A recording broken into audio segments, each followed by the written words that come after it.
Welcome in everybody to another edition of Granbury TV Interviews. I am here today, February the 23rd, 2012, with the Mayor of Granbury, Texas, Mr. Rickie Pratt. And Rickie, I tell you what, it's been a busy time in the city and around the area, and I know that you guys had some big discussions just here recently about the Opera House and the expansions and everything that's going on there.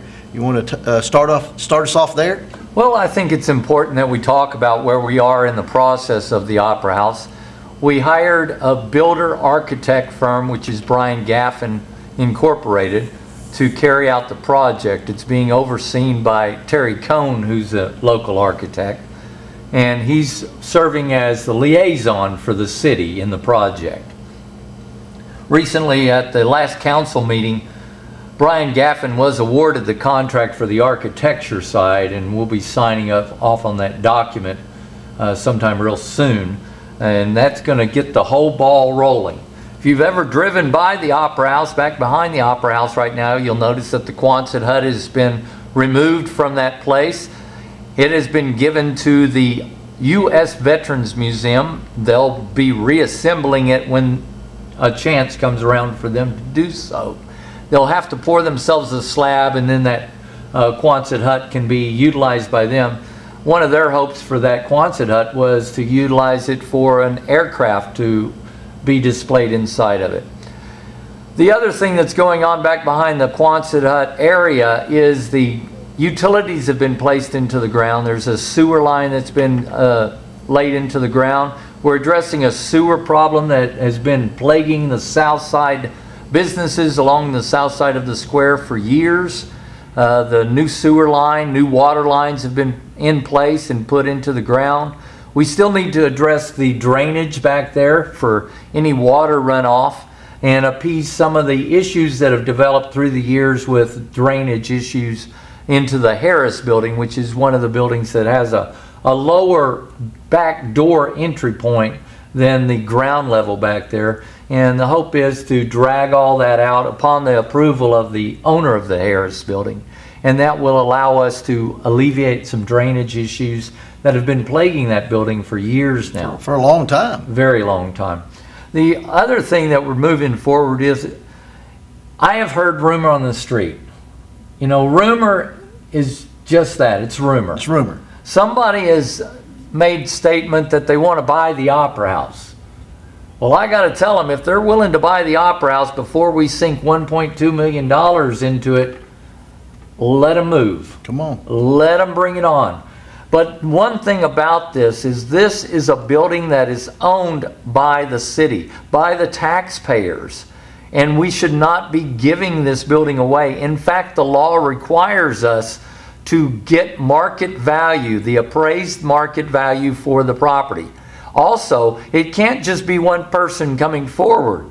It has to be opened up for a bid situation. Right. And because we have to open it up for a bid upon that interest, you know, if they want to move on this, like I say, they're going to have to move before we pull the trigger and start with the $1.2 million project. Right now, we're just in the foundling stage. We haven't broke into the building itself to remove anything. We haven't done anything but some back groundwork that was necessary for the utilities. Right.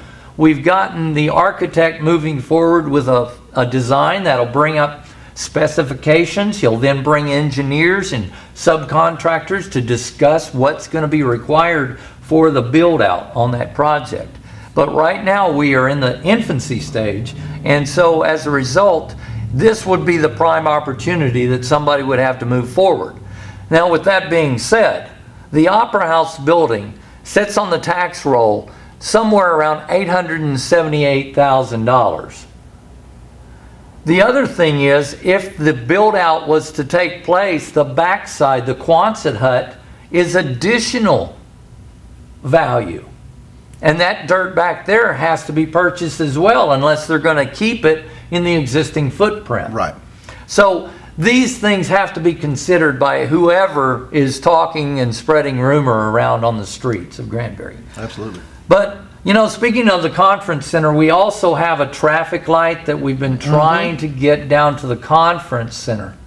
And that particular light is moving us into issue with the fact that we didn't get but one bid for the traffic light recently. Our hope was to have this traffic light in place before summer. We still anticipate that we can do that. There's a traffic light being planned. It's already been granted by TxDOT. They're moving forward with the pole and the transformer mechanism that controls it, the control mechanism. We've got the land purchased. We've got everything going. But what we didn't get is we didn't get a contractor to bid the job at what the engineers and the city staff thought the bid would come in at. Right. We had one bid. The city council at the most recent council meeting rejected that single bid. We've put it back out there on the street again, bringing notice to more and more people, knocking on their door and saying, hey, we've got this project, we'd love for you to bid on it. Hoping that we're going to get more response, find somebody that's willing to do the bid at a reasonable dollar amount. You know, one thing in that area, which I think a traffic light is much needed there at that conference center intersection, which it basically is now that that park across the street is there going to be something done about a pedestrian accessibility across there? Because, you know, a lot of people will park there at Hewitt and then they'll cross over. And right now it's very dangerous. They're dodging cars, and people tend to get up to a pretty good amount of speed by the time they hit that conference center area. A pedestrian crossing has been added to the project and has been on plan from the get-go. Great. You know, a lot of people that utilize the city beach, and I got to encourage you, City Beach is going to be a fantastic place to cool off this summer when the heat hits us. And a lot of people wind up parking across there in Hewlett Park. When there's overflow parking for the events that take place at the conference center, people are parking over there in Hewlett Park. We've got to make it safe for people to cross. Right now, when conferences let out and stuff, we're having to utilize the police force to stop traffic and actually man the traffic flow in the area in order to keep it safe and uncongested. Absolutely. But, you know, other things are going on at the conference center. Oh, yeah.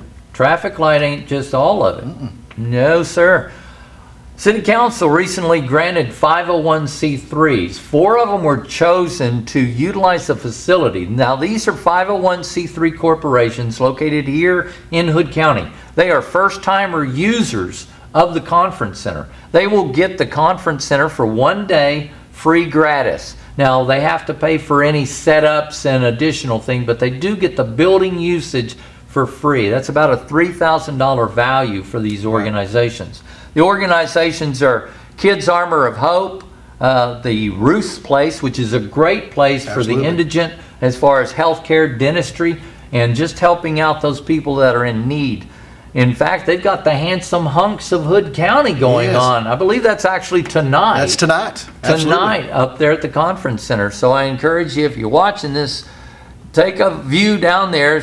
Go down there, visit the Handsome Hunks, take a look and benefit the Ruth's Place for this. Absolutely. I had to decline. They wanted me to do the Handsome Hunks, but it just wouldn't be fair. Just wouldn't be fair to the other, you know, competitors. Enough said on that issue. 2 other entities, 501c3s in the community, also have use of it. That's GISD Education Foundation and the Brazos Pregnancy Center. Each one of them will, as I say, they will be first-time users of the conference center, and we hope this encourages them to come back. In the future, we're not sure we're going to see the council have this drawing. It was a little bit late for some of the entities because some of the 501c3s actually plan their events because they're annual events. They plan them years in advance, and they have a set date that they want to utilize that facility. So this didn't quite work out for everybody, but there were a handful of first-timers, and I think it worked out for the best for the community. Well, you know, these nonprofit organizations, that's a big thing for them, to be able to utilize that great facility to host their events and to help people in need, which is what most of these nonprofits, especially the ones that you mentioned, do here in our community. So that's a big asset. It really is, and it's a good benefit. It's a good way of the city giving back to the community. Absolutely. What else you got to ask about? Well, you know, all these zoning ordinances that y'all talked about at the last city council meeting, there were tons of them. One of them was the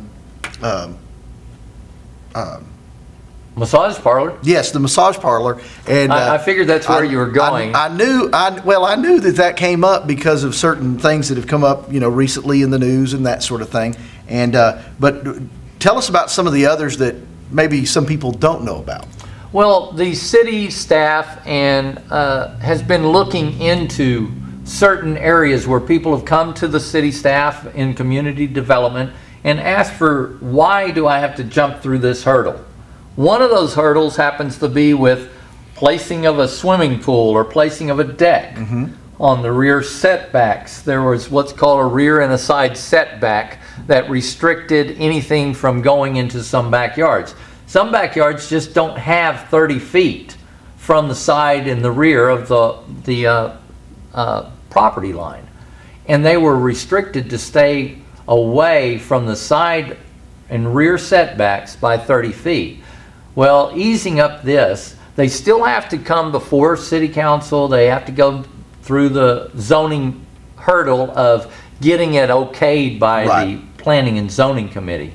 But this eases up that building of decks and swimming pools. The other area that was done, the massage parlors, as I mentioned earlier, was a result of, we've had several requests along South Morgan Street and Highway 4. We even had some requests previously around the square where they wanted to instigate some sort of a massage therapy in their buildings, and they had to jump through a hurdle of requiring an SUP in certain areas. And this was an easing of that, because what council has done is granted those SUPs, and this alleviates that SUP requirement from there. It makes it to where in certain zones there's no SUP required. Same with a tattoo parlor. They've been modified a little bit. These adjustments are a result, like I say, of requests that have come before planning and zoning and the city council to modify and ease up some of the areas. And clarification too, you know, some of the businesses wanting to put a decorative flag out, or you know, a sandwich board or something of that notion. And it was good that I saw that the council, that the city council was aware of these requests that were coming in and went and acted on it. And y'all spent some good time talking about zoning and the requirements and the restrictions and the loosenings of it. And I'm glad to see that y'all responded on that so quickly. And it's, I think it's in the best interest of the entire community to try to make it a little bit more appetizing, shall we say, for the applicant that's bringing forth some movement in some sort of advertising venue, or the fact that they want to modify their dwelling a little bit. We need to help. This is a tough economy. It really is a tough economy. It certainly is. You know, we managed once again, January, we saw our sales tax higher than what it was last year. But I'm hearing that our February sales tax revenue, which is a reflection of December's sales, is actually down from what it was in the prior year. And so it's not down by much, but it is down. And that's worrying me that we might be hitting a first quarter trend where we might see a little bit sluggish economy, in which case there's going to be a tightening of the belt. You know, if we don't have tourism, if we don't have something going on in our community that addresses jobs, we're going to wind up finding that there's going to be a need for increasing on the property tax to help support the city and what it has operation-wise. Because right now we are blessed with the fact that the businesses, the sales tax itself, help support the city services that are provided out there. And as a result, there hasn't been a need to increase what's called the ad valorem tax on people's property. And quite honestly, it may be time to do that, because cutbacks in sales, cutbacks in businesses, we've seen some businesses failing. We've seen other ones popping up though. We see a rebirth taking place around our historic square, which is a good thing, but it is sluggish right now because of the vacancies and the turnover that's taking place right now. So the square sales may be dwindling down a little bit. The tourists are not coming in like they used to. We've got a new marketing director who's out there promoting the city of Granbury and the community of Hood County on the web, in the social media network. So I anticipate an active spring and summer, but I'm afraid we've got a little bit of sluggishness in our first quarter. You just gotta struggle through it to get to the good times. And speaking of the good times, I know y'all are planning on it already, because it'll be here before you know it. And you talk about tourism. I expect one of our best July 4th celebrations in history coming up this year. Well, July 4th is a Chamber of Commerce event, and it's brought to us each year by the Chamber of Commerce. It's their basic annual fundraiser for the community. Their way of promoting the Chamber of Commerce, bringing a fireworks display to the city. This year, it's my understanding that they're moving their fireworks to the weekend prior to the 4th of July. Now, there's a little bit of contentiousness out there in the community as to whether that's appropriate. It's the Chamber's event. Let the Chamber run it the way they want to run it. Yeah. Now, I would like to suggest that we have a hometown 4th of July parade. That's something that's been a tradition since the inception of the 4th of July parade some 30 years ago. That on 4th of July, the local community comes out and they have a hometown parade. In which case, you still could have vendors on the square. You know, this particular year is one of those weird years where the July 4th happens in the middle of a week. It's going to be on a Wednesday this time. But I'd like to encourage the Chamber to promote some sort of a 4th of July parade that occurs so that we do get the locals back out here on the 4th of July to help support our community, and we do something as a group that says, hey, we understand the hometown pride. Absolutely, and I really envision it that weekend prior is probably going to be a big weekend here, and the activities will just spill throughout that week, and I think it's going to make for introducing our city to the general populace. It's going to be a good time, and we can look forward to that. We can look forward to all of these improvements that are going on in the city. Before we go, do you have anything else on your mind? No, I'm a happy-go-lucky kind of guy. Happy-go-lucky guy. I tell you what, I know you've got to be as excited as I am about the Lady Pirates, and I wanted, before we get away from here, I wanted to let you know that we may be having a parade here pretty soon to congratulate those young ladies. Oh, moving up in the ranks. Absolutely. Fantastic. Absolutely. It's going to be wonderful, and I know you're proud of them as well as everybody. Well, that's going to wrap it up for this interview. You've enjoyed another Granbury TV interview here on Granbury TV.